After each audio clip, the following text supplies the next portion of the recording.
સર્વે સંતો તથા ભક્તજનો, જય સ્વામિનારાયણ.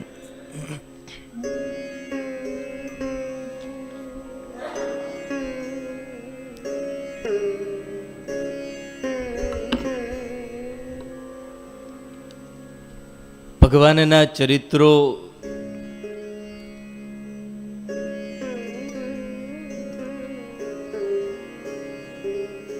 બે વસ્તુ આપણને શીખવે છે.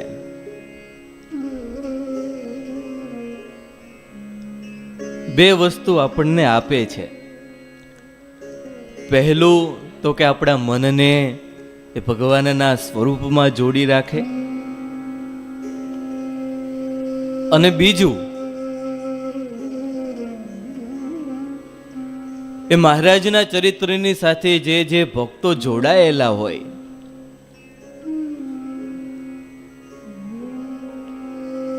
એમના ગુણો સાંભળીએ એટલે એ ગુણ એ આપણામાં આવે.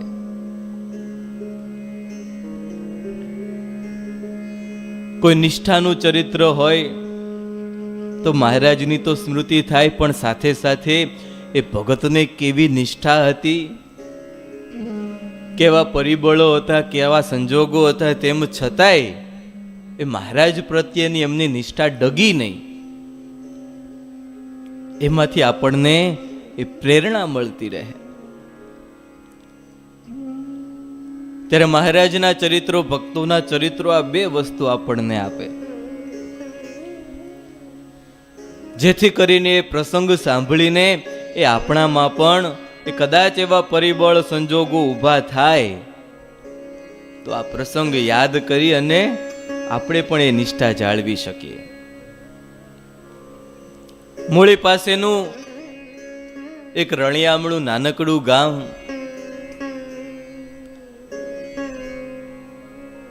અને આ ગામમાં એક સ્વામિનારાયણ ભગવાનનો આશ્રિત ભક્ત ખેડૂત પરિવાર વસે.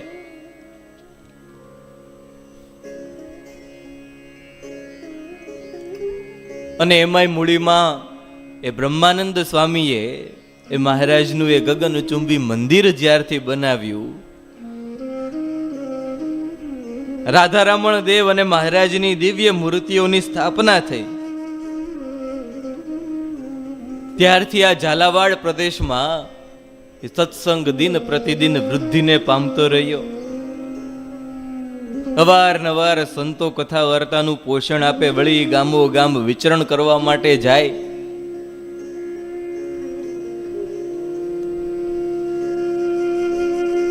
આ ઝાલાવાડી ખેડૂત પરિવાર ખૂબ સમૃદ્ધ, પૈસે ટકે પણ વ્યવસ્થિત, સુખી, અને ઘરમાં પણ એ બધા એકાબીજાનું માને. જૂનો જમાનો એટલે સંયુક્ત કુટુંબ.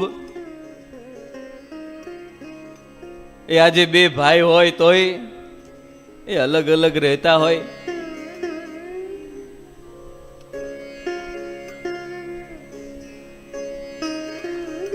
અને એમાંય વળી હમણાં નવો ટ્રેન્ડ, એક જ હોય. ખ્યાલ આવ્યો ને?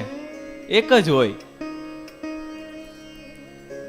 પછી એ છોકરો મોટો થાય તો કાકા કોને કે?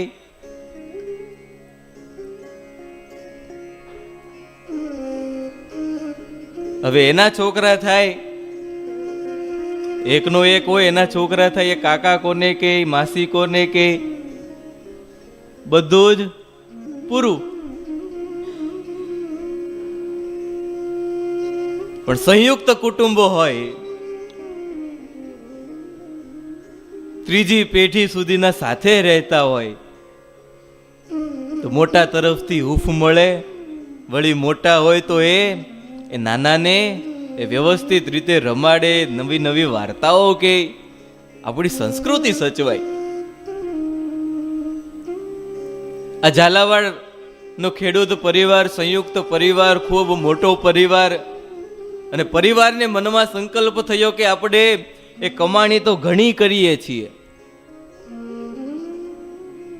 પણ ઠાકોરજી અને સંતો ભક્તો આપણું જમે એ તો લેખે લાગે. નહીતર તો એ જન્મો જન્મ સુધી આમ પરિવારને જે જમાડ્યું છે એની માટે જ એ ઢસરડા કર્યા છે. પણ આ વખતે એ આપણી જે કમાણી છે ને એ મંદિરમાં આપીએ, સંતો ભક્તોને જમાડીએ. આપણે બધાએ સાથે મળીને નક્કી કર્યું કે આપણે આખો પરિવાર એક દિવસ સાથે મળી અને મૂળી જઈશું અને ત્યાં ઠાકોરજી સંતો ભક્તોને રસોઈ આપીશું. પણ કહ્યું એમ આ પરિવાર એ ખેડૂતનો વ્યવહાર એ ઘણો બહોળો, પરિવાર પણ બહોળો. આજે એકની અનુકૂળતા હોય તો કાલે બીજાની અનુકૂળતા ન હોય, વળી બધાની અનુકૂળતા હોય તો વળી કંઈક બીજું કંઈક કામ આવી ગયું હોય. રોજ પ્લાનિંગ કરે કે આજે જઈએ, કાલે જઈએ, પરમ દિવસે જઈએ, પણ કોઈ રીતે જવાનો મેળ પડે નહીં.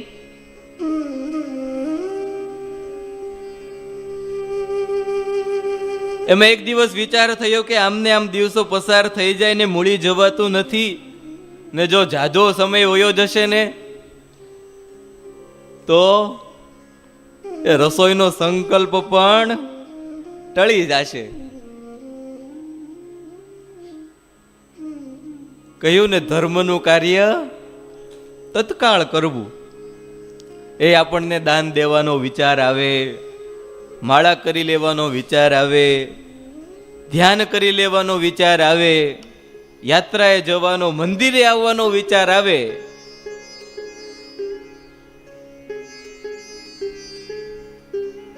કોટિમ ત્યક્ત્વા હરિમ ભજેત. એ કરોડો કામ મૂકીને પણ એ કામકાજ કરી લેવું સોના કરતા પણ મોંઘો વિચાર કહેવાય.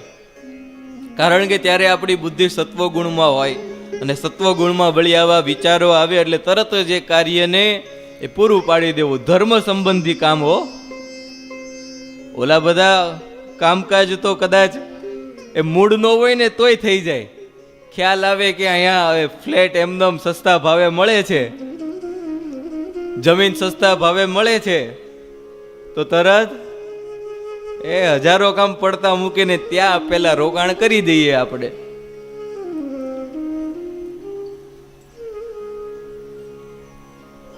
અમને થયું કે જો જાજો સમય પસાર થઈ જશે તો સંકલ્પ ટળી જશે. વિચાર થયો કે અમારાથી તો નહીં જવાય, પણ આ મારા બાને મોકલું. એટલે એના વૃદ્ધ બા એમને કહ્યું કે બા એ લ્યો આ 700 રૂપિયાની કોથળી બાંધી દઉં છું. હવે એ જમાનામાં 700 રૂપિયા ઘણા કહેવાતા. કે લ્યો આ 700 રૂપિયાની કોથળી બાંધી દઉં છું, તમે લઈ અને મૂળી મંદિરે પહોંચાડજો. એ આપણો જે સંકલ્પ હતો ને કે ઠાકોરજીનો થાળ થાય, સંતો ભક્તો જમે, તો આમાંથી જેટલા રૂપિયાની રસોઈ થાય એટલાની રસોઈ અને બાકીનું જે વધે ને એ બધું જ ત્યાં દેવને અર્પણ કરી દેજો. એ બા ત્યાં જઈ અને પ્રેમથી દર્શન કરજો, ભાવથી જમાડીને પછી પાછા આવજો. અને એવું લાગે તો ત્યાં એ રોકાવું હોય તો રોકાજો, પણ ખરા થોડા દિવસો. હવે માજી એકલા ને 700 રૂપિયા જેવડી મોટી રકમ. માજી કહ્યું, દીકરા એ આવડી મોટી રકમ ને હું એકલી, આ તો મોટું જોખમ કહેવાય. એ આપણે ઘણા રૂપિયા સાથે લઈને જતા હોય, આજે તો ઠીક છે એ બધું બેંકથી ઓનલાઈન ટ્રાન્સફર થઈ જાય, પણ કદાચ જાજી રકમ લઈને જતા હોય તો મનમાં ડર તો રહે. આજે આટલી બધી સુવિધાઓ છે, વળી એમાંય 4 વ્હીલ ગાડી હોય તો કોઈને ખબર પણ પડે નહીં, તોય મનમાં એ ડર તો રહે કે આટલા બધા રૂપિયા લઈને જાઉં છું ને એ કદાચ કોઈ આમ ભેટો ન થઈ જાય કોઈનો. ચોરનો તો બીજા બધાનો તો ઠીક, પણ જો પોલીસ ભટકાઈ ગયા તરત જ કાળું નાણું બધું બારું આવે. એલા ભાઈ આ ક્યાંથી ઉપાડ્યા તમે એટલા બધા રૂપિયા? અને પછી તો ઘરે આવે. માજી કઈ દીકરા આવડી મોટી રકમ હું એકલી, આ તો જોખમ કહેવાય. દીકરાએ કહ્યું કે બા જુઓ, એ આપણા જૂનો વિશ્વાસુ સાથી એ તમારી સાથે આવશે, અને વળી માં આ મૂળી ક્યાં દૂર છે, એ બપોરે નીકળતા તો સાંજે આપણે પહોંચી જશું. અને એમાંય આપણો આ જૂનો સાથી છે, વિશ્વાસુ છે, એ તમારી સાથે એ ગાડા ખેડૂત તરીકે સાથે ચાલશે, ગાડું ચલાવશે, અને સાંજ પડતા તમે ત્યાં પહોંચી જશો. માજીને થયું ઠીક છે, એ દીકરાઓ જઈ શકે એમ નથી, વળી મારો પણ સારો એવો સંકલ્પ છે કે દીકરાઓ કમાય છે તો એ ભગવાનના માર્ગે વપરાય. માજીએ હા પાડી એટલે આ બાજુ બળદગાડું તૈયાર કર્યું, એમાં ગાદલું પાથરી દીધું. સાથીને પણ કહી દીધું કે માજી પાસે એ 700 રૂપિયા છે, માટે વ્યવસ્થિત ધ્યાન રાખજે, અને આપણે બપોર પછી નીકળવાનું છે, સાંજ પડતા એ મૂળી પહોંચી જવાશે.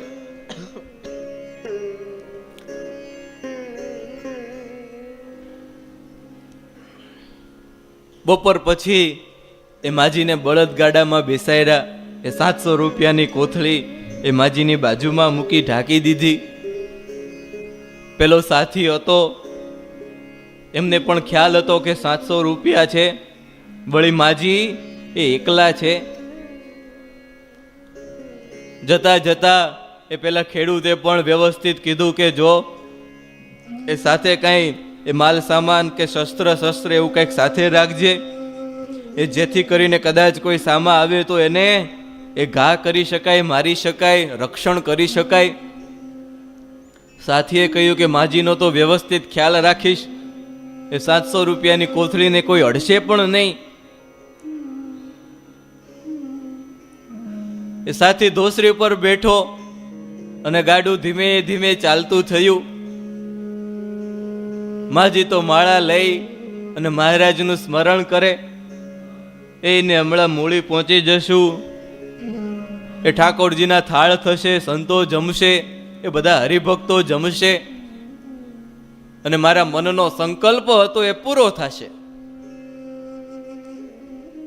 ગાડું ધીમે ધીમે ચાલતું તો થયું, પણ ધીમે ધીમે જ ચાલે.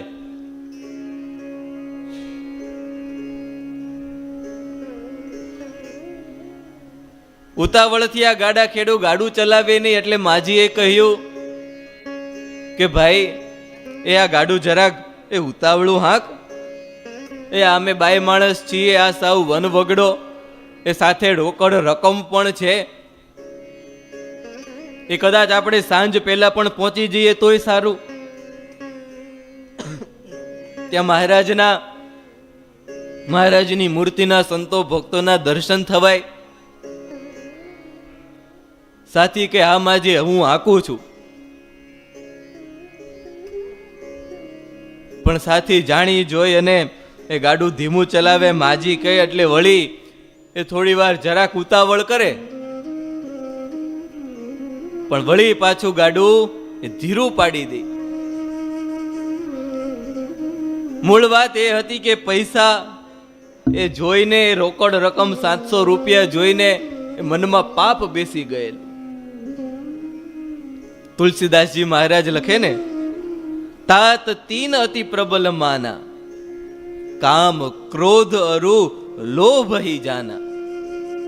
આ 3 વસ્તુ છે બહુ પ્રબળ છે, કામ, ક્રોધ અને લોભ. એ કામે કરીને તો કેટલાય નું પતન થયું છે. મોટા મોટા ઋષિઓ હોય, તપ કર્યું હોય, દેખી સુંદરીને દિલે ડુલ્યા રે, એનું પણ મન એ હાથમાં રહ્યું નથી. ક્રોધ એનું પણ એવું જ, મન ધાર્યું ન થાય, પોતે ધારી રાખ્યું એ બીજું ને કંઈક બીજું થાય, એટલે મન કાબુમાં રહે નહીં, અને તરત જ ક્રોધ, અને પછી એનું જે પરિણામ આવે એ અતિ ભયંકર હોય.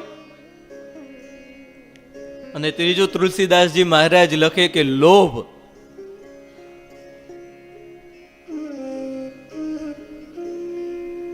લોભ ઘણા મોટા મોટા પાપો કરાવે. ઘણીવાર પૂજ્ય ધર્મવલ્લભ સ્વામી વાત કરતા હોય પાપનો બાપ. સાંભળી છે ને વાર્તા? એ વિદ્વાન એ ભણી ગણીને આવે, પૂછ્યું એમના પિતાએ શું ભણ્યો? તો કે બધું જ ભણી ગયો. તો કે પાપનો બાપ ભણ્યો? અરે પિતાજી, એવું તો વળી શું હોય પાપનો બાપ? એવું તો નથી ભણ્યો. તો કે જા પેલા પાપનો બાપ ભણીને આવ, એ પછી જ એ તું પૂરેપૂરું ભણ્યો એમ હું કહીશ. હવે આવો મોટો વિદ્વાન આખા ગામમાં બધી જ જગ્યાએ પૂછે, મને પાપનો બાપ ભણાવો, પાપનો. કોણ પાપનો બાપ જાણે?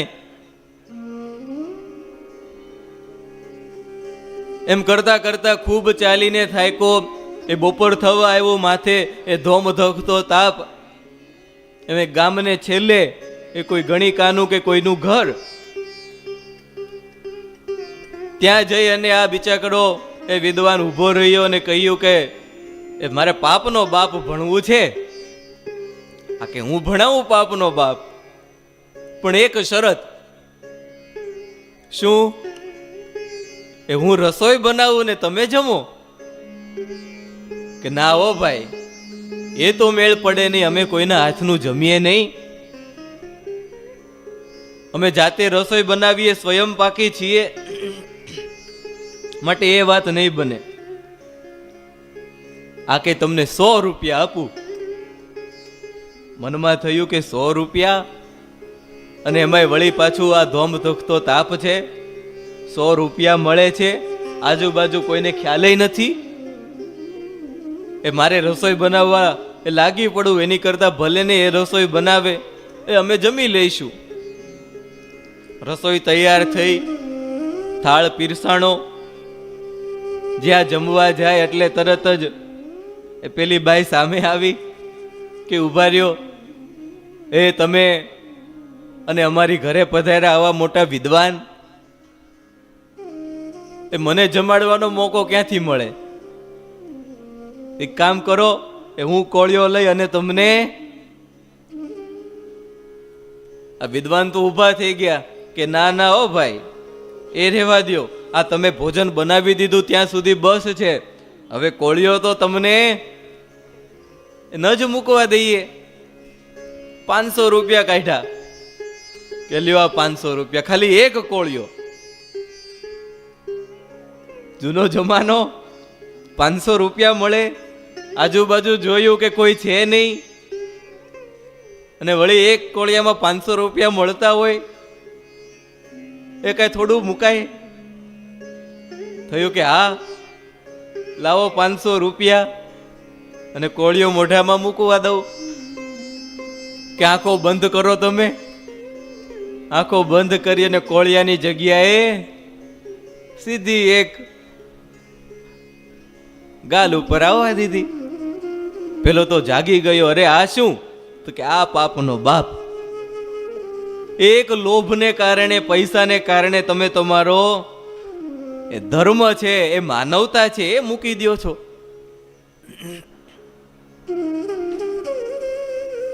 પેલો પ્રસંગ આવે છે ને, એ હાટી માળિયાના મૂળજી પેલા ચોર હતા. મહારાજના સંતોના યોગથી એ સત્સંગી થયા. મહારાજે એમની સેવામાં રાખેલા. પણ હવે સહેજે એ સ્વભાવ પડી ગયેલો, અને એમાં બરોબર એ બે મહિલાઓ મહારાજ પાસે રૂપિયા ને ઘરેણાનો ડબ્બો મહારાજ પાસે લાવી. મહારાજે કહ્યું કે અત્યારે અમારે જરૂર નથી, તમારી પાસે સાચવીને રાખો, જ્યારે જરૂર પડશે ત્યારે મંગાવી લઈશું. પણ આ મૂળજીના સંસ્કાર જાગ્યા. આ બંને બાઈઓ તો એ પોતાની ઘરે જવા તૈયાર થયા, પણ આ બાજુથી એ એડ્રેસ પૂછી લીધું, તમે ક્યાં છો? એ મહારાજને કદાચ એ જરૂર પડે તો કેવા થાય, અને અમે તરત પહોંચી જઈએ કે આ ગામમાં અહીંયા રહે છે, એટલે કઈ જરૂર પડે અમે પહોંચી જઈએ અને લઈને મહારાજને આપી દઈએ. આ બંને મહિલા ભક્તોએ તો પોતાનું એડ્રેસ આપી દીધું. થોડા દિવસ થયા એટલે આ બાજુ મૂળજી કે મહારાજ મારે થોડું ઘરે કામ છે, નીકળ્યા. અતિથિ તરીકે આવ્યા. અરે તમે તો મહારાજના સેવક અમારે ઘરે? હા હા. વારે વારે પૂછે ઓલો ડબ્બો તો સાચવીને રાખ્યો છે ને ઘરેણાનો? હા હા વ્યવસ્થિત. જોજો કોઈ આડી અવળી જગ્યાએ નો સંતાડતા, નહીતર કોઈના હાથમાં આવી જાય. અરે ના ના, એ તો ચૂલાની આગમણ જ કહેવાય ને, એ ત્યાં દાટીને રાખ્યો છે. આને ઘરેણાનું એડ્રેસ જોતું તું મળી ગયું. સારી રીતે સરભરા કરી પણ રાત્રે જાગી ખોદી અને ડબ્બો લઈ અને રસ્તામાં મહારાજ મળ્યા. એ મહારાજ તો પોતાના ભક્તના સ્વભાવ જાણતા હોય.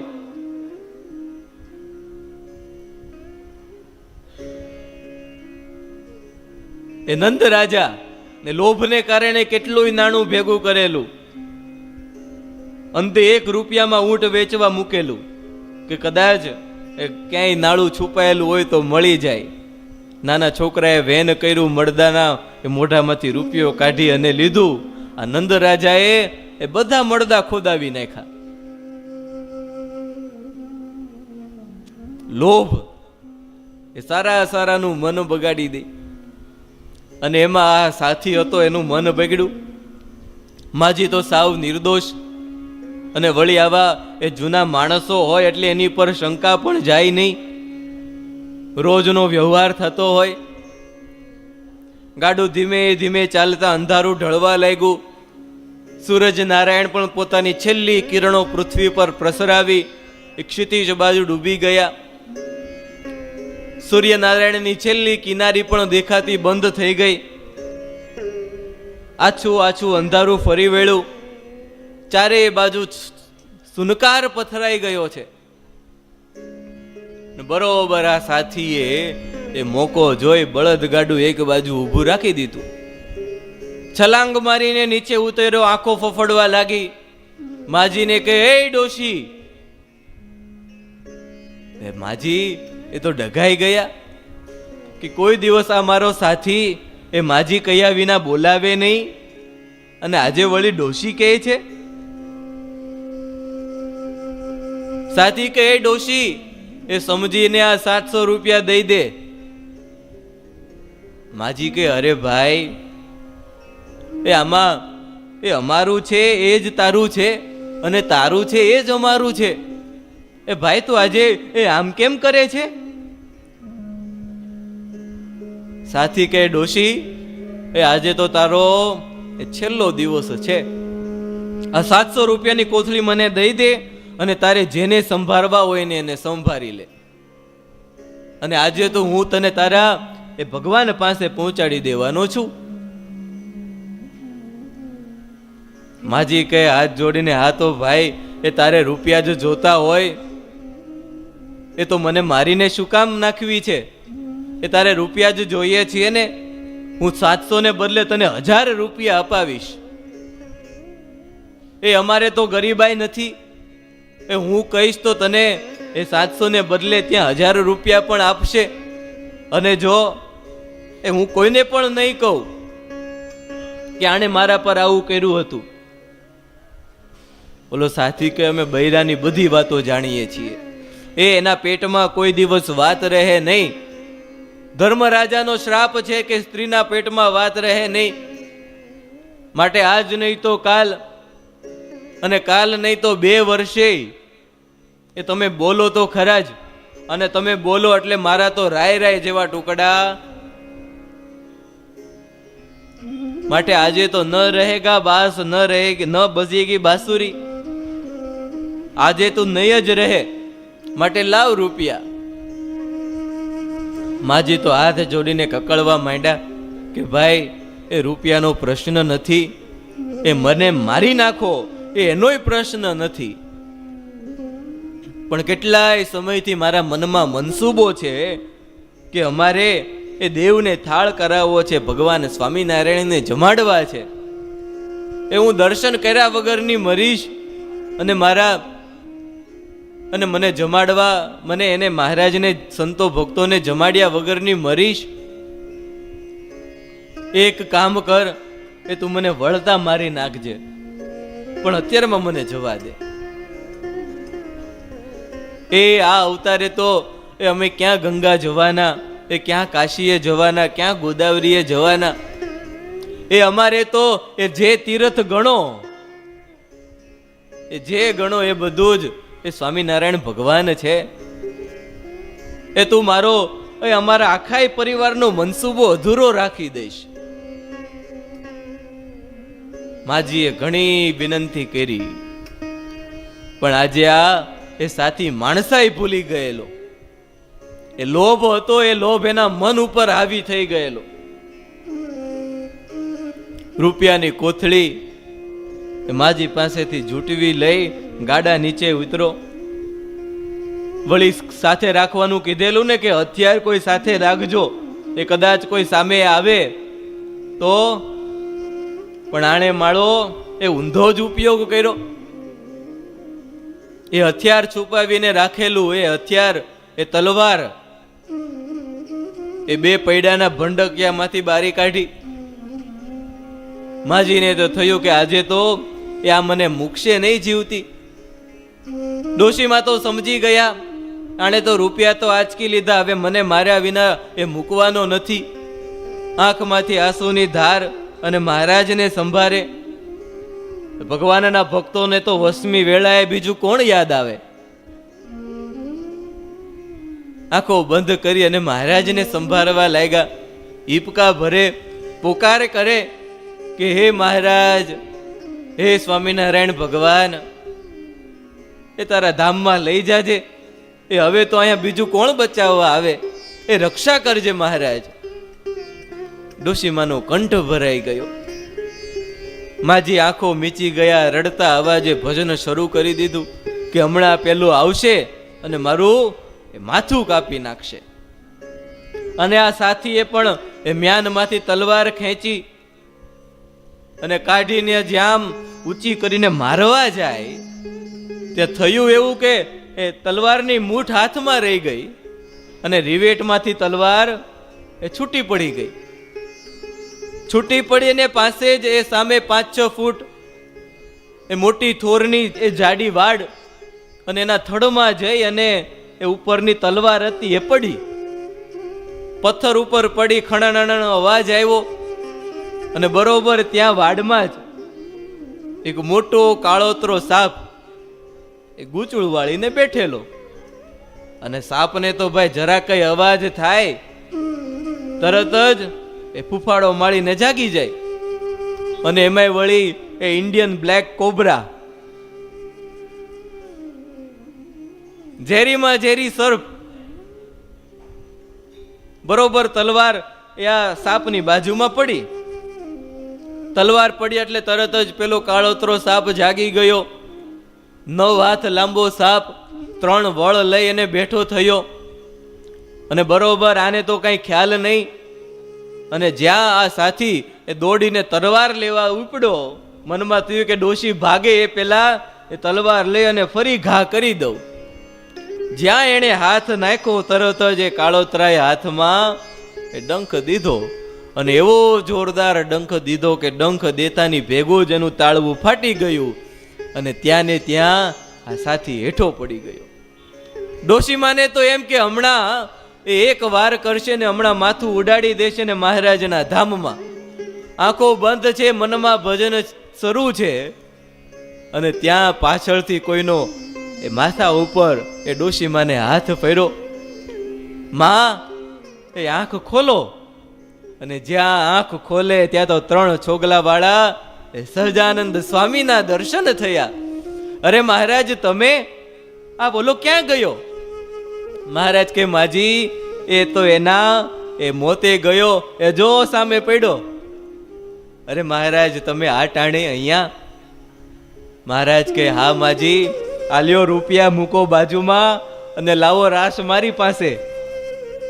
શ્રીજી મહારાજ બળદગાડું આંકવા માંડ્યા. માજી તો હજી ડુસકા એ લેતા જાય મહારાજને જોઈ અને આંખમાંથી અરખના આંસુ. મહારાજને કહે, મહારાજ, આ મેં તમારી પાસે આ બળદગાડા ચલાવરાવ્યા. મહારાજ કહે, માજી, એ આજે તો અમને હરખ માતો નથી. એ અમે તો દાદા ખાચરની જાન લઈને નીકળાતા. એ ત્યારે એ આવો અવસર આવેલો ને આજે વળી બીજી વાર આવો અવસર આવ્યો તમારું ગાડું ચલાવવાનો. વાત વાતમાં એ મૂળીનું પાદર આવી ગયું. મહારાજે ગાડું ઊભું રાખ્યું. મહારાજ માજીને કહે, લ્યો માજી, એ અમારી હવે સરહદ આવી ગઈ. આ લ્યો રાશ તમારી પાસે, તમે બેસી જાઓ. એ અંધારું વળી ગયું છે, એ કોઈને ખબર પણ નહીં પડે કે ગાડું હોય કોણ ચલાવતું હતું. લ્યો ધીમે ધીમે જાઓ તમે. મૂળી મંદિર તો તમે જોયું છે, ત્યાં જાજો અને આ બધી માંડીને વાત કરજો. અને તમારે નિરાતે થાળ રસોઈ આપજો. અને જે તમે રસોઈ આપશો ને એ અમે પ્રેમથી જમી લઈશું. અને વળી વળતા તમારા છોકરાને પણ કહેજો. અને એમને અમારા જાજા હેતથી એ જય સ્વામિનારાયણ કહેજો ને કહેજો કે સમય મળે તરત એ મૂળી મંદિરે દર્શન કરવા માટે તો આવે. આટલું કહી અને મહારાજ એ અદ્રશ્ય થઈ ગયા. કહેવાનું કે સાચા ભાવથી એ જો કોઈ પણ ભક્ત એ ભગવાનની ભક્તિ કરતું હોય તો ભગવાન એની એ અવશ્ય રક્ષા કરતા હોય છે. ત્યારે આવા તો મહારાજના અનેક ચરિત્રો છે, પણ એ ચરિત્રોનું શ્રવણ એ આપણે ફરી ક્યારે કરીશું. બોલો સહજાનંદ સ્વામી મહારાજની જય.